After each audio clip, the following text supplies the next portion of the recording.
Let me tell you a story about Fullmetal Alchemist. Fullmetal Alchemist is a damn good show. I don't usually watch anime that often, and I rarely finish an entire series, but Fullmetal was definitely my favorite of all time. It had a great story, a crap ton of great characters, and was full of badassery. The idea of a game made on this series sounded awesome, with all the possibilities involving the show's concept of alchemy, the ability to transmute objects out of the raw materials around you. I recently found a game made by Radveteran called Fullmetal Alchemist: The Broken Angel. This game was part of a trilogy of Fullmetal games that told spin-off stories that were developed by the same company. One early indication that the game may be good is how they handled the story. The story was written by Hiromu Arakawa, the creator of the manga it's based on. I can't really predict much about the gameplay though. I have never played any game made by Radveteran. But you can never truly judge something unless you experience it, right? So let's take a look at The Broken Angel.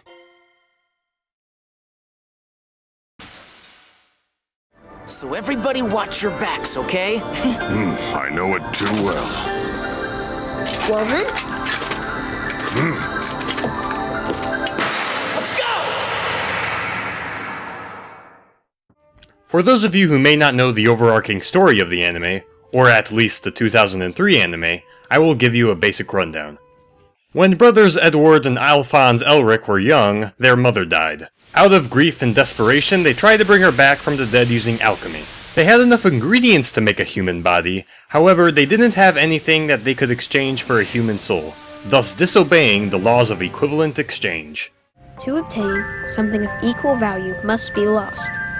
That is alchemy's first law of equivalent exchange. So their attempt to bring their mother back ends up in disaster. Edward loses his right arm and left leg, while Alphonse loses his entire body. Using alchemy, Edward was able to save his brother by trapping his soul in a suit of armor. After the disaster, Edward finds himself with a robot arm and leg and the ability to perform alchemy without the use of the transmutation circle. Years later, Edward and Alphonse join the military and begin a long quest searching for the legendary Philosopher's Stone. An object which Ed and Al believe does not follow the laws of equivalent exchange, and could bring their bodies back. This game's story starts after episode 18 of the 2003 series, as the Elric brothers are being escorted back to Central Command by the mighty Major Armstrong. Indeed! Their train ends up destroyed by a radical group, and the brothers make their way to the town of Heisengard, which is supposedly where several ex-state alchemists are making refuge. On their way, they meet up with a cheeky young girl named Armony, and they learn of the Philosopher's Catalyst, an item that is said to be just as powerful as the Philosopher's Stone. As they travel in and around Heisengard, they catch wind of a dark conspiracy surrounding the Philosopher's Catalyst. The brothers will fight their way through chimera creatures, bandits, and other alchemists to discover the connection shared between the chimeras, a woman cloaked in black, and Armony's father, with his workings on developing the Philosopher's Catalyst.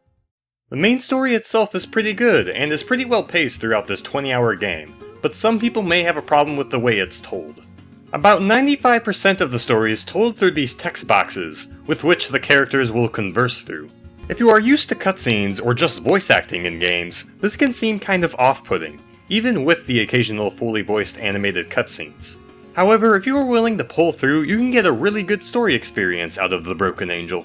The cutscenes themselves are pretty good. They have all of the voice actors from the series, or at least they have the voice actors for Edward, Alphonse, Hawkeye, Mustang, and the Mighty Armstrong. The voice actors deliver the lines really well, though the lines themselves are a little cheesy at times. Fighting requires rationality. Fighting single-handedly against countless foes. Such foolishness will only wear you out before you're beaten senseless! The overall delivery is good. Hiromu Arakawa did a really good job at writing a side story that manages to be a bit more than just a story on the side. I find that a lot of games I play that are from Japan tend to either be RPGs or hack and slashes. But this game is trying to be both. On the RPG side, you'll do the standard leveling up, spending skill points on stats, and using items that either heal or offer stat bonuses. You can also equip items that enhances Ed or Al's abilities and stats. The actual combat is similar to Kingdom Hearts if you have ever played that game. When you engage in combat with a single enemy, your character will automatically lock onto that enemy until the combo ends. The only way to interrupt your combo is to stop hitting buttons, meaning you can't block or dodge if an enemy is attacking.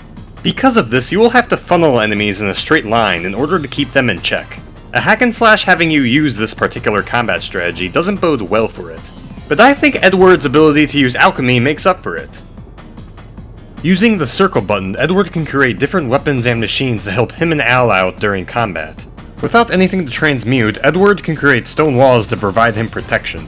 With the various objects around him, he can create a whole variety of other things. He can transmute small objects into a bunch of different weapons to use, such as swords, spears, flying discs, whack-a-mole hammers, javelins, and many more. You can also transmute larger piles of scrap into much larger weapons, such as mini-tanks, giant crossbows, machine guns, cannons, and a steamroller. And lastly, you can also transmute objects into many unconventional tools that help you in combat. Edward can create landmines for enemies to run into, boulders to hit into enemies, or he could commit the ultimate taboo of human transmutation and create a clone of himself. Though that only works until the clone realizes that his purpose in life is non-existent, and turns into a husk, forever to be despaired. But the alchemy system goes even deeper.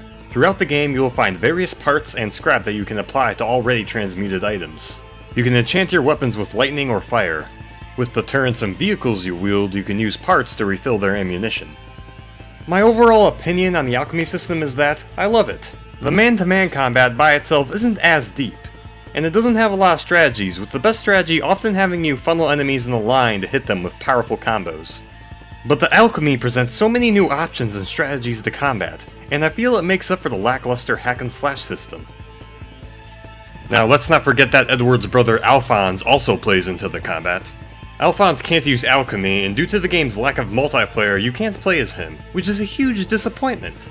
I mean, in the anime, the story puts a huge emphasis on their relationship with them being brothers and all, and I thought that would translate to co-op in the game, but I guess not. But I digress.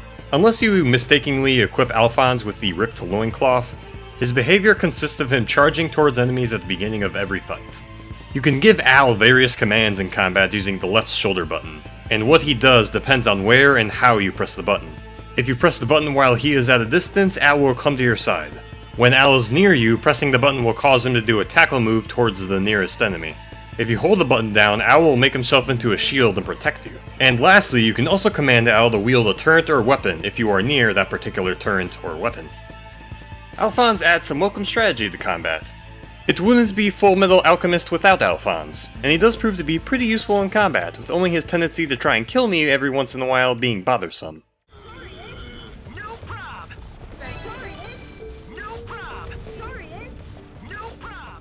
Now the combat in this game would seem really good and fun to mess around with, but the problem comes when you realize that there isn't really a reason to mess around, because this game is way too easy.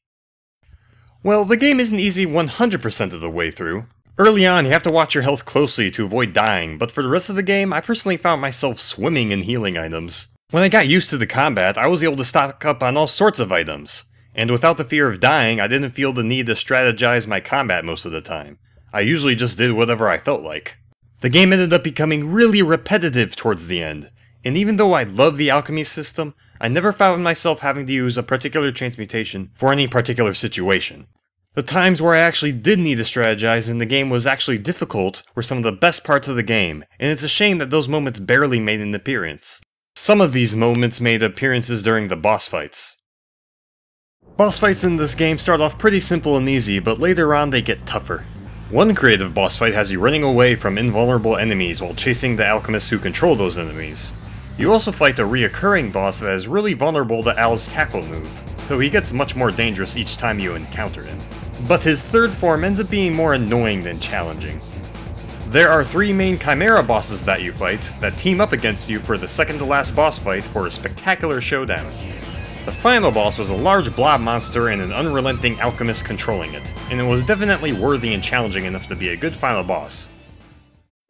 Overall, this game has a lot of potential. The art of alchemy, the ability to transmute tons of creations with the materials at your disposal, is a fascinating art. I feel that this game had a great way of implementing it with its combat system. Even though the game was easy and repetitive, I still enjoyed using alchemy. It would be really cool to see the alchemy system expanded upon in the other Fullmetal games. If I ever find the other 2 games in the trilogy, I would definitely want to see if they improved or expanded upon Broken Angel's mechanics. And I would also hope that the stories in those games are as good. It would be really cool to interact with other characters from the anime, such as Winry, Maria Ross, Scar, other members of Mustang's squad, And we could all definitely use some more Armstrong in our lives. A beautiful physique begets beautiful skills, and beautiful skills beget beautiful power! Behold, the artistic alchemy that is the Armstrong tradition! いつもの主催